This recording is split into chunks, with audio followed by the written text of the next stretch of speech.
So good morning, everyone. Very nice to be here. So the title of my presentation could have been InnerSource, the yin of Backstage yang. And the point is really that there are two ways to look at the relationship between Backstage and InnerSource. So last year at the summit, I presented one perspective. There is a very well-known InnerSource pattern called the InnerSource Portal. And the point of my presentation last year was to say there is this wonderful platform called Backstage, provided by Spotify. We can use it as a platform to build an InnerSource portal. So this is really one way to look at the relationship. What I want to do today is to look at the other perspective, and is to look at if I am deploying Backstage and if I have issues, then can InnerSource and can InnerSource patterns help me? So this is really going to be the focus of this presentation. So we have to start. Why do organizations adopt Backstage? And in reality, most of the time, it's not to support an explicit InnerSource initiative. So of course, today, most companies have heard about InnerSource, but when they decide to use Backstage, often it's not to do InnerSource as a first goal. Now, if you ask the question, why do you want to adopt and to deploy Backstage?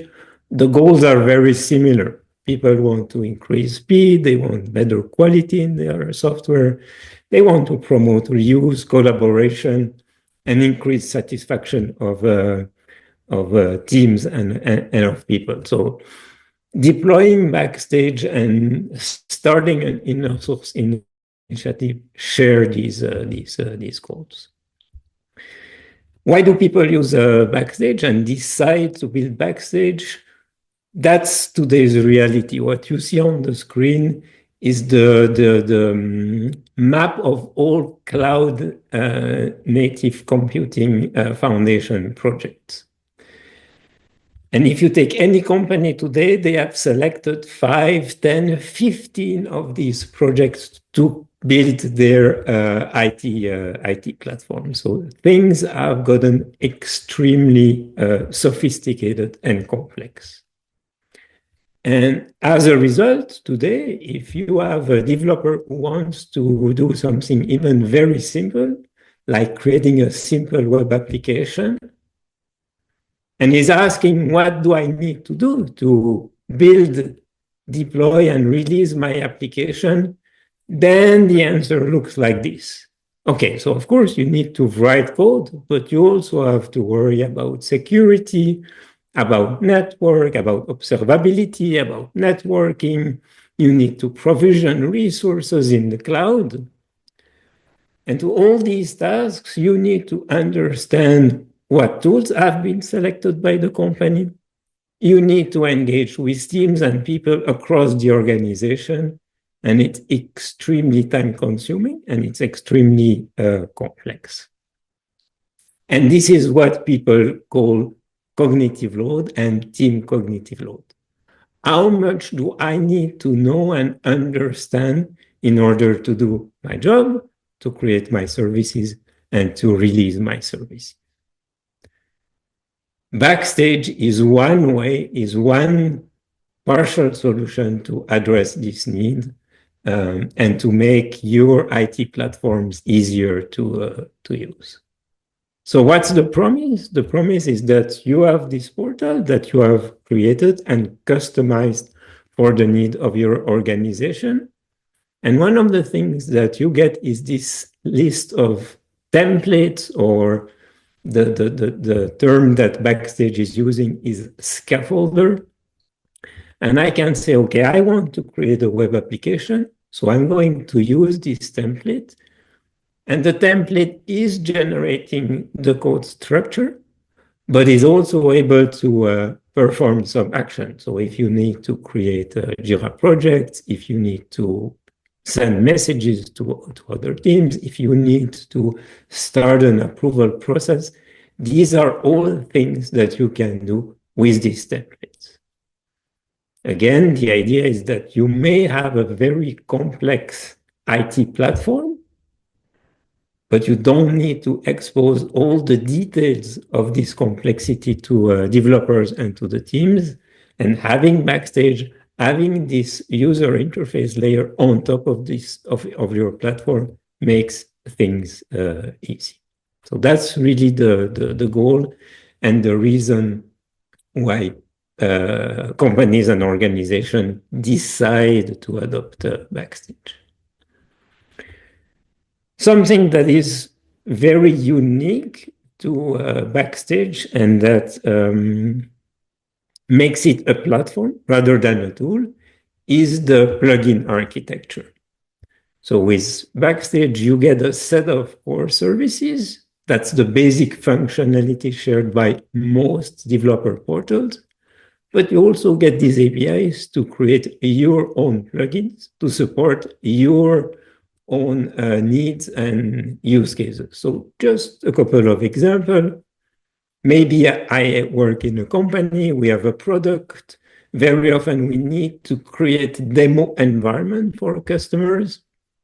This is something that used to take 5 days because I need to interact with different teams. I need to do a lot of configuration, and there is a lot of manual processes. Well, with Backstage, I could create a plugin that is automating this process and that can create or that can give me this demo environment in 5 minutes. It's not a feature that comes out of the box from Backstage, but it's something that I can build and release through my portal. So it would be an example of a plugin. You can also do things like creating team surveys. And if your portal is successful, your teams, your developers will visit the portal on a daily basis. So it becomes the right place to interact with them, to ask them questions, to provide them with feedback. And then something that's very common, and we've heard several presentations at the summit about governance and having visibility on the compliance of projects against policies. A policy is the adherence to InnerSource guidelines, but there are also security, quality, documentation policies. And what you typically do through your portal is to monitor, is to surface the scores and the rating of your different projects against these policies. Now, we understand that the goal of adopting Backstage is to basically create the user interface to your IT platform to make it easier to use. And with Backstage, we have then the ability and the flexibility to support a lot of different use cases. So how does a typical Backstage adoption journey looks like? Very often, it starts with a technical proof of concept. The first goal is just to deploy Backstage, to see and understand how it looks like. And that's really technical work. So usually it starts in the platform engineering, DevX team, and it's something that can be done by 1 or 2 people. If this is successful, if we start to see the vision of Backstage in our organization, then very often there is a validation phase where the goal is to create an MVP. And doing an MVP is not trying to solve all the problems of all the teams, but it's to start to work with one team. Maybe it's a feature team. Maybe it's a data science team. You need to pick one team to understand their workflows, their pain points, and then use Backstage and create the plugins and the templates that will make their life easier.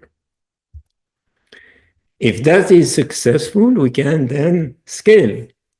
And scaling means serving the very diverse needs of all the teams.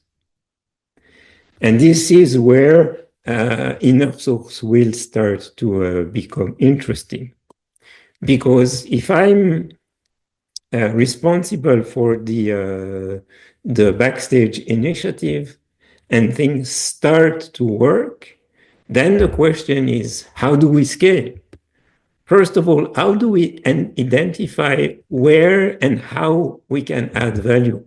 Adding value really means understanding the specific needs, the specific. If this works, then how do we keep up with the flow of requests? How can we deliver on the roadmap? And if the effort is still sustained by the two people who were there from the very beginning, it's easy to see that it's not going to work. And then one question is, how do we manage risk and how do we ensure compliance? Backstage is a portal, is an integration place, so has access to a lot of sensitive information. And we need to take that into consideration if we want to onboard contribution. So if you are tasked with this effort to take care of the Backstage adoption, there are at least three pillars, three domains that you need to consider. First, how do we need to organize ourselves? Who is going to contribute? How are we going to collaborate?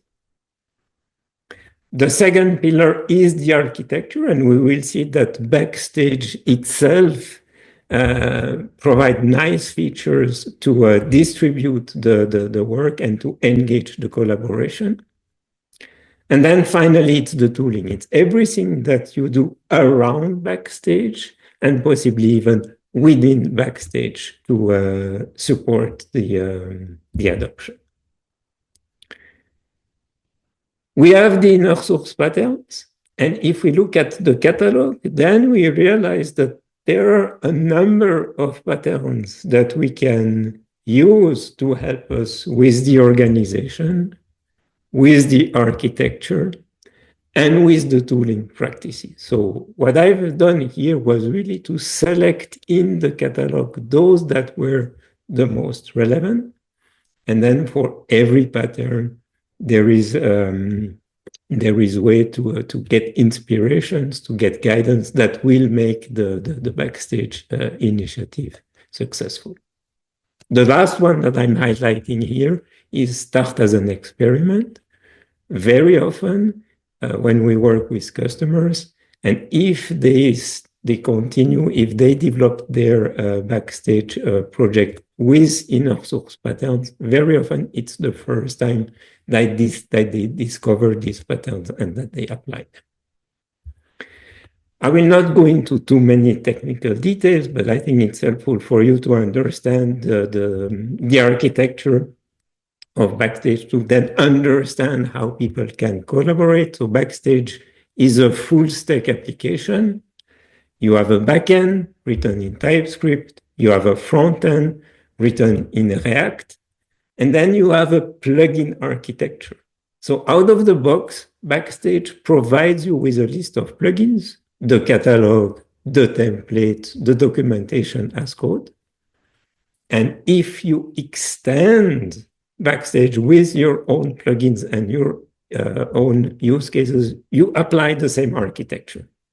You create these plugins and you plug them in the framework. How does it look like? How do you do it in practice in Git repositories where the collaboration and where the developers will work? Adopting Backstage means creating your Backstage instance and have it committed in a Git repository.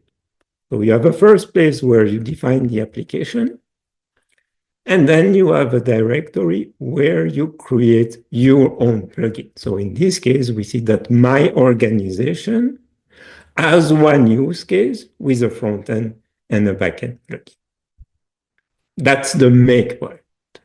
Now, of course, there are a lot of people in the community who have created plugins. And in this case, they have their own repositories. They will release the plugins in a package registry in NPM. And then from your own instance, you can pull the dependency and use it. So the question is now, if you want to support many and growing use cases, how do we organize? Typically, the core team is going to take care of a part of the repo and will take care of the CI/CD pipeline, of the templates, of the documentation. The contributors, the teams, the feature teams that use Backstage and that want to contribute to its customization, they will typically work in the same repository, in subfolders. And that's one model. We think that it's the best model because it's the best way to centralize the contribution. It facilitates the work of the core team. And it also facilitates the team of the contributing teams because they get to see a lot of examples and to benefit from this knowledge sharing. Now, it's also possible to create split repositories. There are good reasons to do that, especially at the beginning, if you organize training, if people want to hack or to prototype the early versions of the plugins. It's helpful to do it in a separate repository because it's more lightweight, so the developing experience and the testing experience is better. In theory, it would be possible to publish a team plugin in NPM and to have the dependency. Some companies adopt this model, and if the size of the portal is very big, it might be the right way to do it. But we advise, we think it's something to be considered with a lot of caution. Therefore, first model where the contributions and the team plugins live in the main repo, we think is a better solution. So if you're interested in the topic, if you start to use Backstage, these are some of the adopters and some of the community players.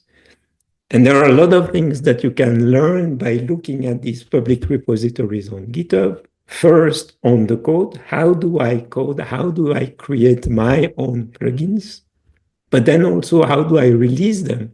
How do I build the Docker images for my portal? And how do I test? And the last three topics, they are actually not standardized yet.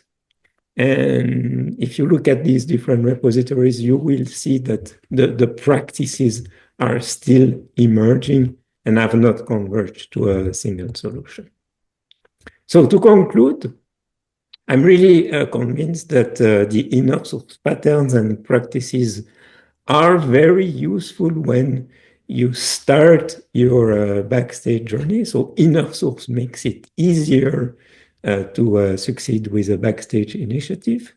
And as I said, the Backstage adoption is a great opportunity for people to discover these patterns and to start to use them.